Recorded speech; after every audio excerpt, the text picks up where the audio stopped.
Today marks day 3 of 9 in Donald Trump's first international trip since taking office. And during his second stop, he made history, becoming the first sitting U.S. president to visit Jerusalem's Western Wall. He also met with Israel's president and prime minister and began to wade into the political firestorm of Mideast peace. There's a great feeling for peace throughout the Middle East. I think people have just had enough. They've had enough of the bloodshed and the killing. And I think you're going to see things starting to happen. What we did over the weekend was, they say there's never been anything like it ever before. We expect to have some very interesting talks. Yesterday, Trump delivered a speech on Islam to leaders from more than 50 Muslim nations in Saudi Arabia, where his tone was notably different than on the campaign trail in talking about terrorism. This is not a battle between different faiths, different sects, or different civilizations. This is a battle between barbaric criminals who seek to obliterate human life and decent people, all in the name of religion. All this while engaging in the great sword dance extravaganza outside the Royal Palace in Riyadh on Saturday, and the ongoing effort, of course, to keep Commerce Secretary Wilbur Ross awake during presidential speeches. Joining me now to talk about all of this, except Wilbur Ross, our freelance journalist Jennifer Braceras. Good to see you, Good Jennifer. to see you. You're laughing at Ross, I hope. am. Michael Carey, former president of the Boston branch of the NAACP, current chair of the National NAACP Advocacy and Policy Committee. Michael, it's good to see you, too. Good to be here. So which is the real Donald Trump? The one who railed against radical Islamic terrorists, and if you didn't say it, then you're not a patriot, or the guy who gave those speeches in Saudi Arabia? Which is him? Which is the real Trump? Well, that's a good question. I would say he's definitely on script on this trip, right? He's much more controlled by his handlers. He's sticking to the message.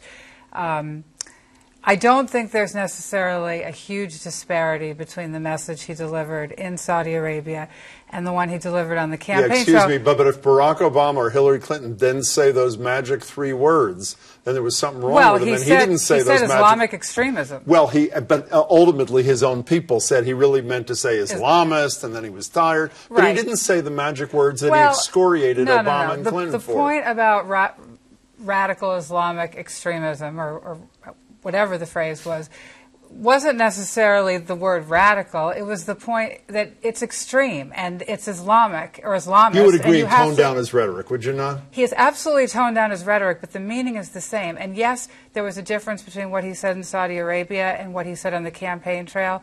But the chasm between what he said in Saudi Arabia and what President Obama said in the Middle East is much greater. Are you buying this? I mean, a lot of people say this is evolution. This is what you want. He's acting more presidential, as you say, staying on teleprompter as opposed to tweeting at 6 a.m. from Riyadh. Is this somebody you can support or no? No. I think he is who he is. I think, as she said, he's scripted. I think he's had a terrible media cycle with scandal after scandal and tweet after tweet.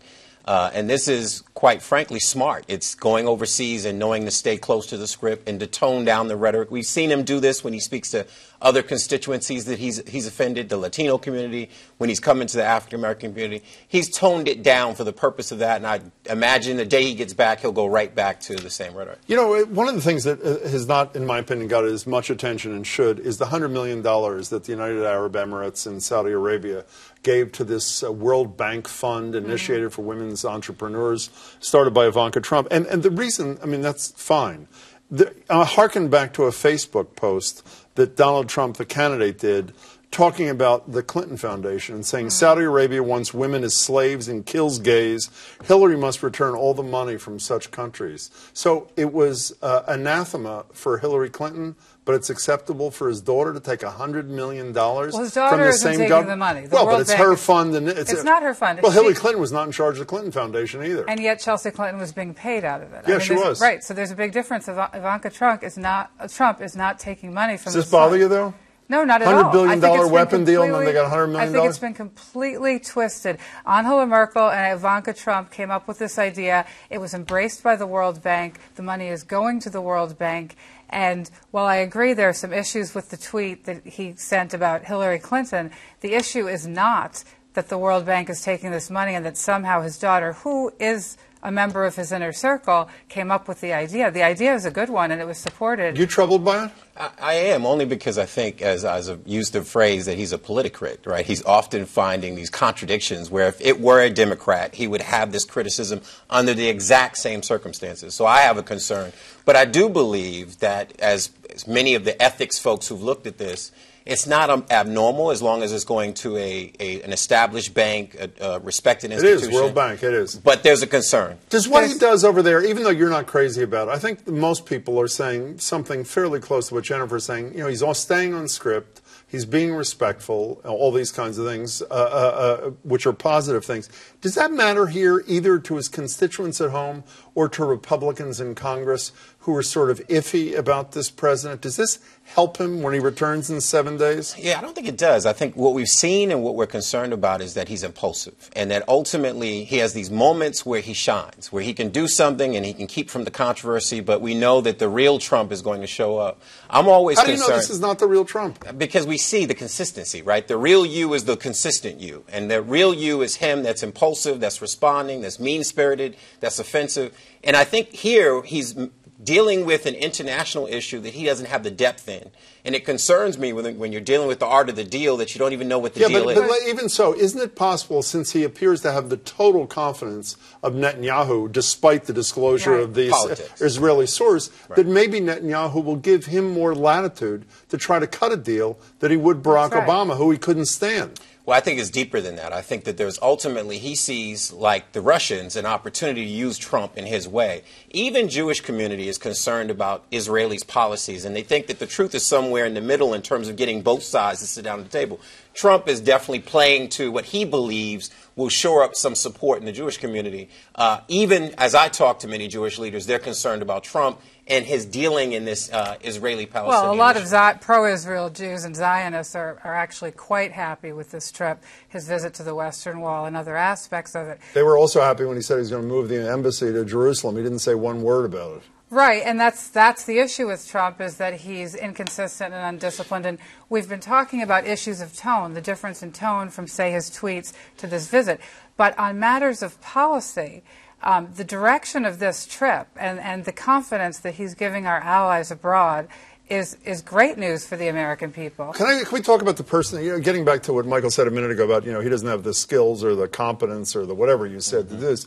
The person he's allegedly put in charge of trying to broker a Middle East peace is a guy who I assume we'd agree has no history in the Middle East, his son-in-law, Jared Kushner. At the same time, we're reading that this so-called significant person of interest currently in the White House in this investigation about the Russian connection, maybe Jared. Frank Rich of New York tweeted, Freudians can theorize that Jared Kushner unconsciously wishes to emulate his father by duplicating his prison record.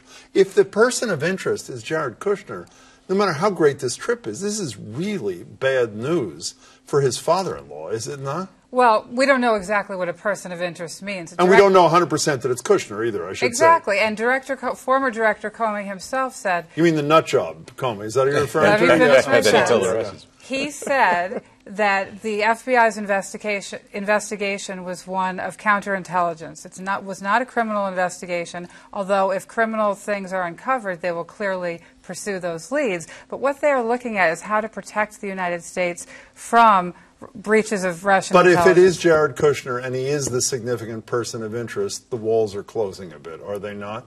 I don't know about walls closing. Can we get back to one last thing? Donald Trump's filing this budget thing tomorrow. Speaking of saying one thing and doing another, and you say the policy is consistent, he said in a number of tweets he would never cut Medicaid. He's cutting Medicaid $800 billion over 10 years.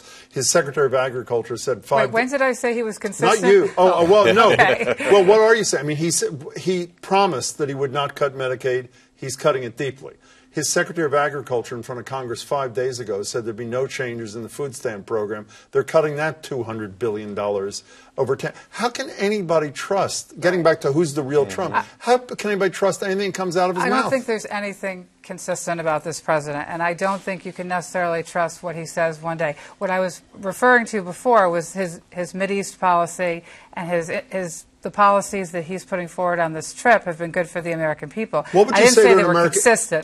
But speaking of the American people, what do you say to a member of the American public who says, "Well, thank goodness he says he won't touch Social Security"? Would you say, "Don't hold your breath"? I won't touch Medicare. I would say don't hold your breath on anything this president says because he changes like the weather. I mean, you get he the does. last word, Michael Carrier. I'm concerned. I think that Americans should be concerned. We'll get the CBO report on this American Health Care Act. Oh, that's right. That's imminent. And quite frankly, it will show that there are millions of people who will lose coverage under this president and this Republican Congress's proposal. It's been a long 4 years. I mean, 4 months. Nice to see you, Jen. It's an old joke, but it works. Nice to see you both. Thanks, Michael. Great to see you.